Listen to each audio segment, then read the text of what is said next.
Wonderful friends, I want to welcome you to the African Development Network TV that is powered by our Faith House Transmission Assembly over the Imo State, Nigeria, West Africa, and the International Center for Leadership, Diplomacy, Economic, and Human Development.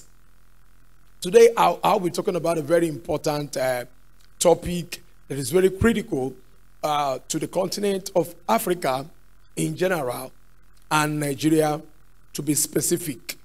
And the focus for today is why the American dollar is stronger and weightier than Nigerian Naira.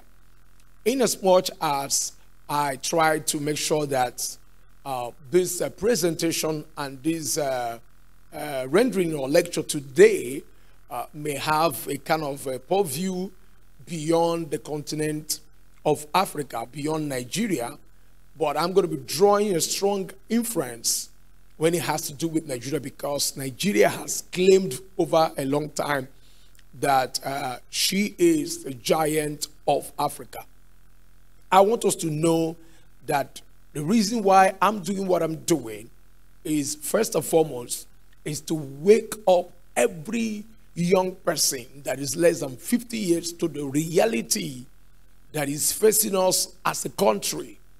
Secondly, the reason why I'm doing what I'm doing is because it is a calling, it is a mandate, it is an assignment that God has placed in my hands, and God has asked us as a team and all the team members and the professionals that God is bringing across our path to champion a functional leadership, education of influence and dominion in Christ, meaning that we're going to be influencing society, making sure that things work all to the glory of God. The third reason why I'm doing what I'm doing is to give a lot of young people the leverage, the shoulder, the mentorship, the opportunity to carry on what God has put inside of me and in our organization by the time my life is over here on earth.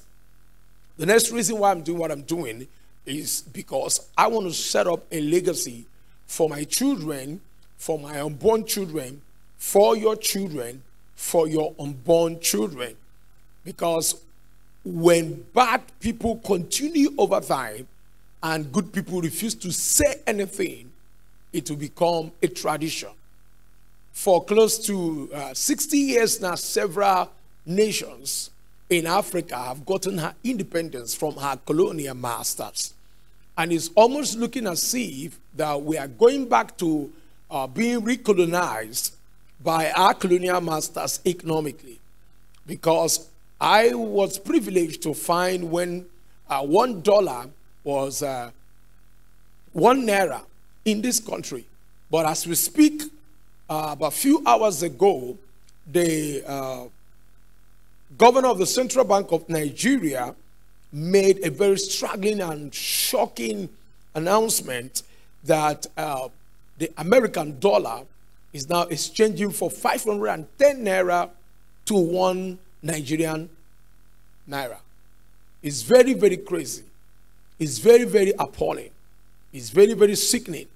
But unfortunately, we'll find a set of people who are just sitting down and thinking that things will take care of itself without realizing that as the year progresses, there is a lot of decay and decadence that is going on in this powerful, God-blessed nation that is called Nigeria. And until you and I wake up, and until you and I step out of the boundaries of our churches, I'm specifically now talking to people who are believers, who are followers of Jesus Christ, to begin to engage the society, to begin to engage the government, we might wake up one day and discover that the nation is no more. We might wake up one day and discover that we've become slaves, where we're supposed to be beneficiaries of the privileged blessings of God, nature, circumstances that heaven has made available to us. I want us to know something, if you're a young person, for us to understand this one truth, that posterity will not forgive us If we sit down that place watching BB Niger, if we sit down that place wasting our time in soap operas, if you sit down that place complaining about the way things are going in the nation without giving it accurate attention, it is on this premise and on this foundation, it is what actually predicated my coming out to speak out consistently through what I call the African Development Network. I want you to know that it's a season where mighty men, strong people, technocrats, intelligent people, drawn from different walks of life in government, politics, economy, business, media, education, science, and technology, agriculture, we wake up to make sure that this nation, Nigeria, will rise up again. That God will empower you and I to be the best in the things that we're doing, all towards His glory and to the emancipation of close to 210 million people living in the nation of Nigeria. Let me just go straight to why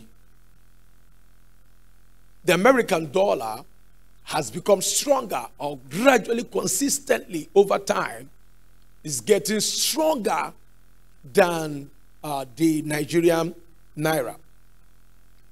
Several outcries by people and different people lamenting over the surprises. Well, for me, it's not a surprise that the dollar is today exchanging for 510, depending on the place you're buying, 550 in the parallel market. And people are wondering, what is the problem? I'm going to be highlighting some points that we need to begin to look at. I'm not just doing them in order to give you another lecture. I'm giving it to us for us to wake up as Nigerians, for you to wake up, for me to wake up, and take advantage of the provisions of life and make sure we salvage our nation from decadence. Why should we? Number one is that why should we get worried and want our central bank governor, Godwin Emefiele, to do to stop this free fall? We also saw it coming. Several of us saw it coming. We saw it coming and we began to speak against it.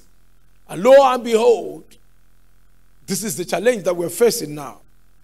Number one is this, that just within the half year of 2021, some guys who call themselves NMPC squandermanias, they have been able to consume over 1.47 trillion naira. Could you imagine that?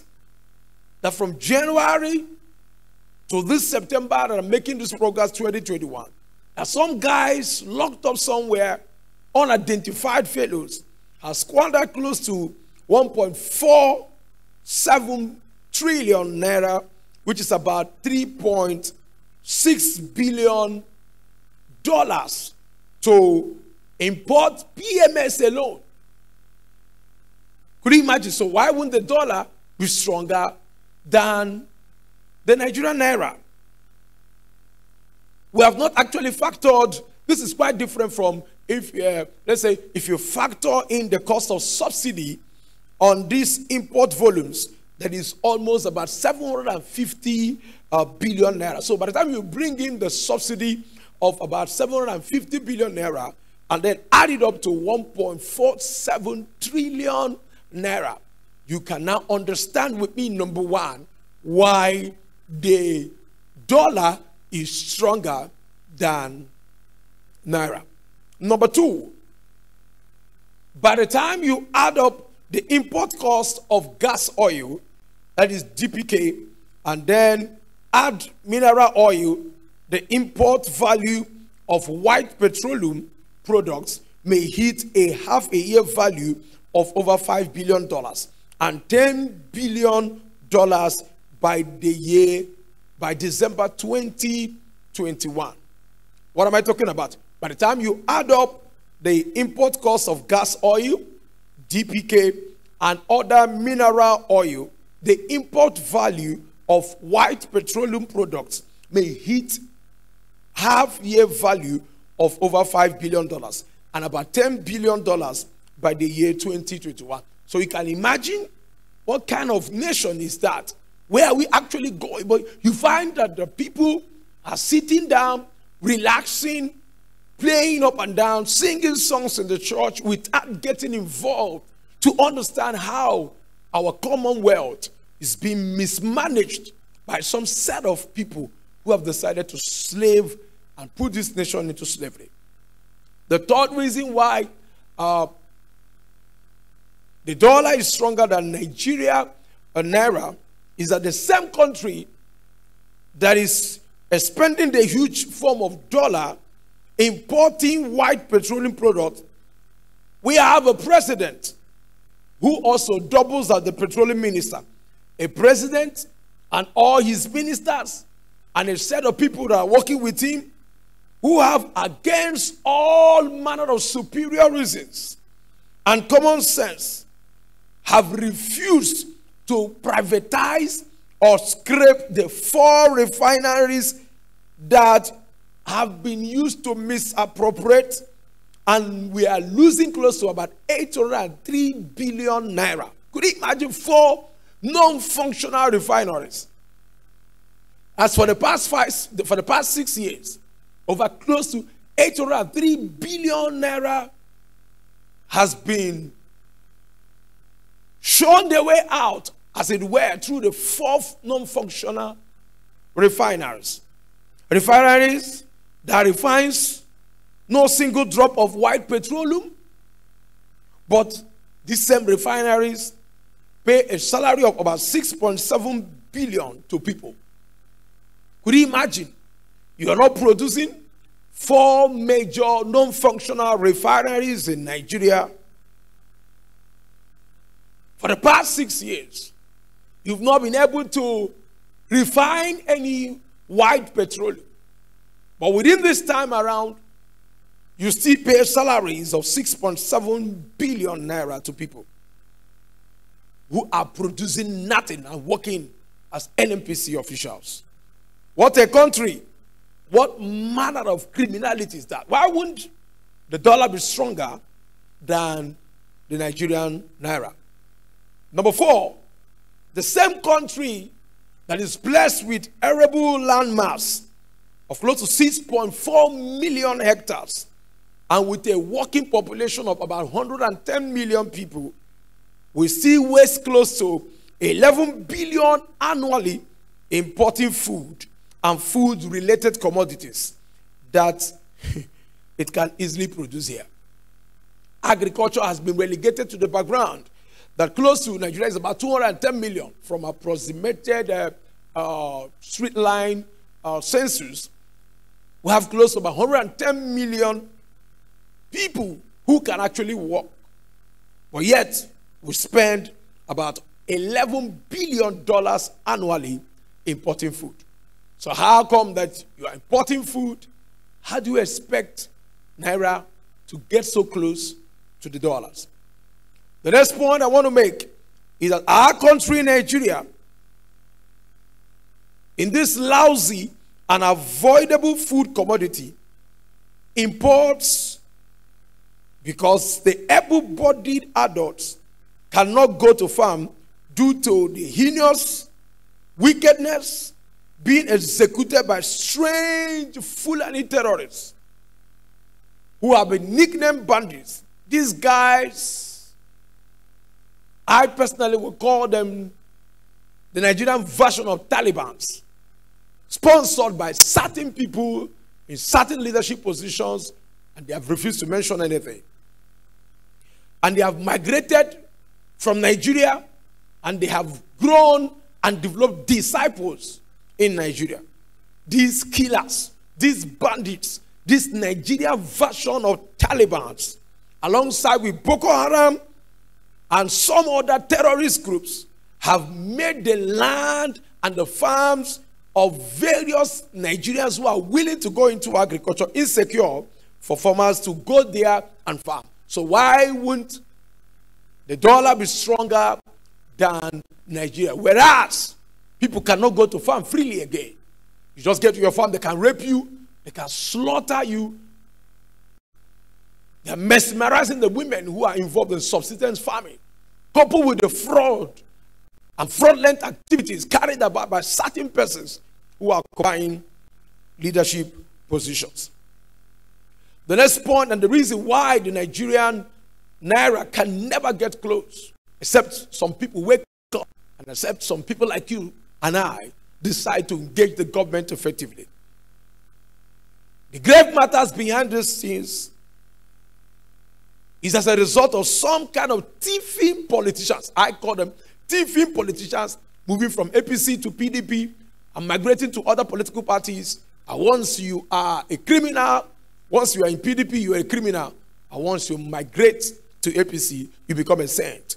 These bandits who may not steal with guns have actually raped our government of our resources. That at every month and every week, you find these guys cash out like Bitcoin, cash out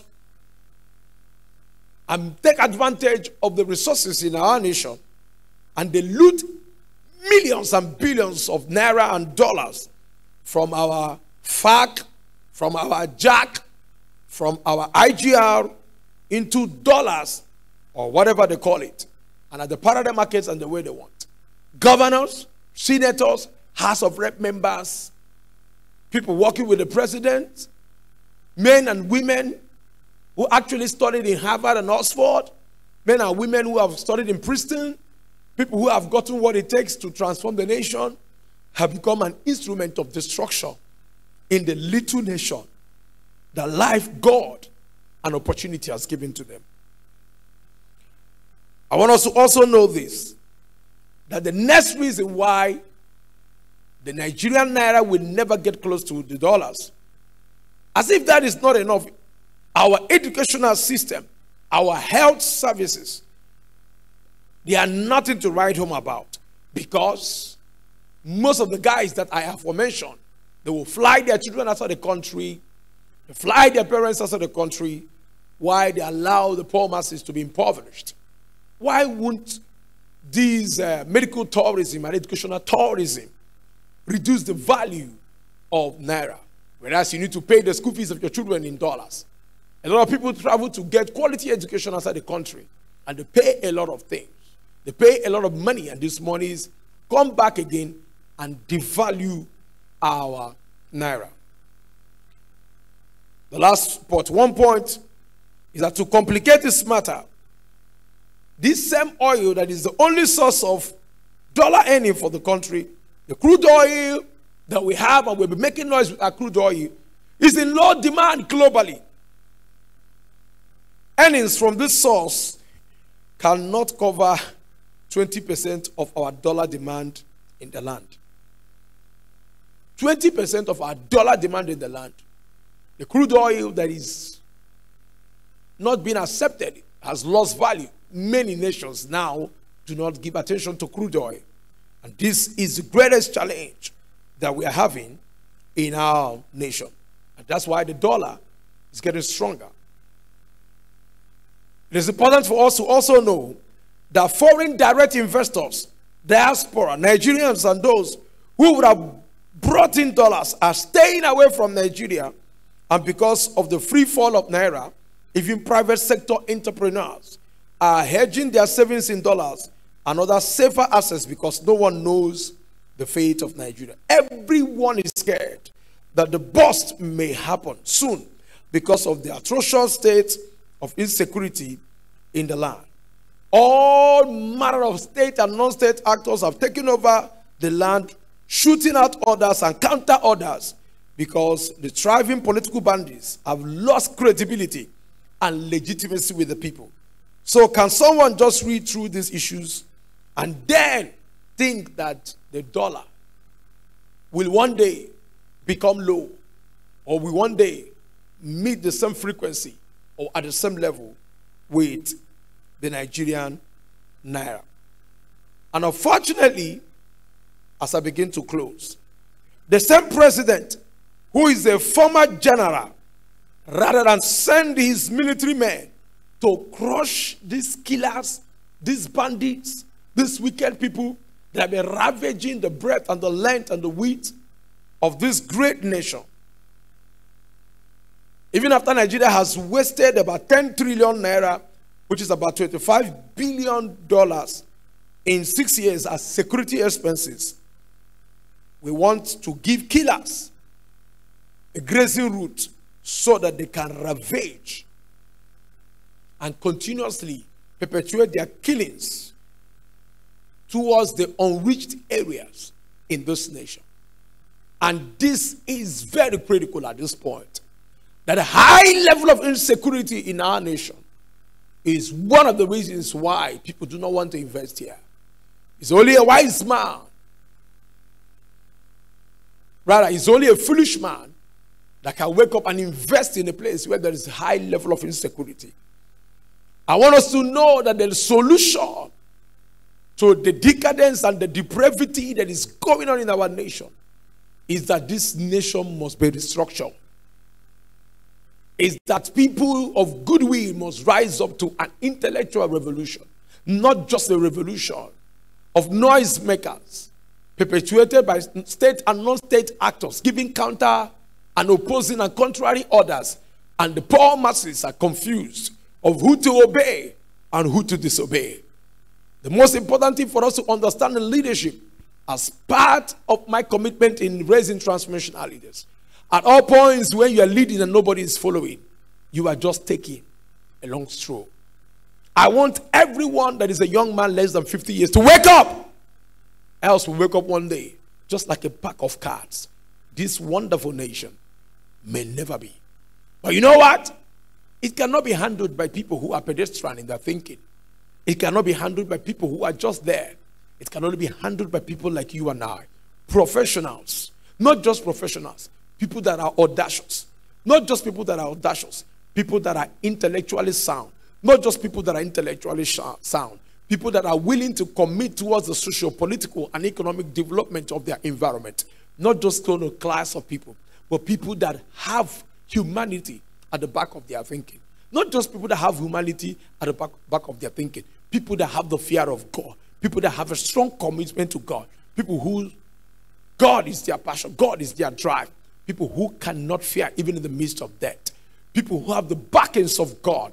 I want everyone that is listening to me and everyone who have taken this pain to go through this broadcast to realize that the hearing and the watching of this broadcast is not just one of those videos you're going to watch.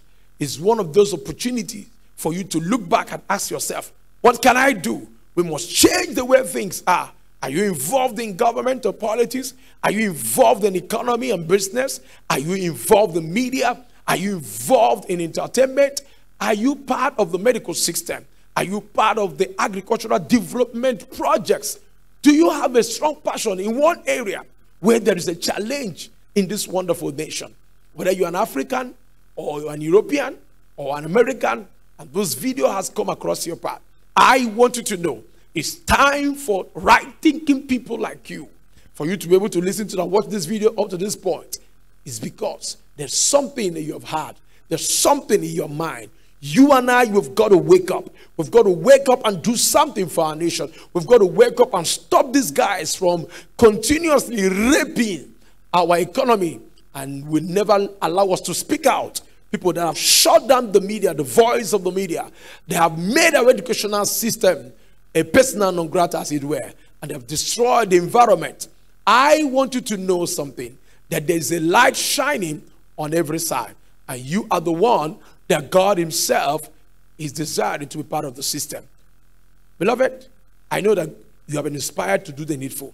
I remain your friend and your brother, Reverend Barrister Ikenna Emmanuel, the international president of the International Center for Leadership, Diplomacy, and Economic Development. Do have a nice day. God bless you.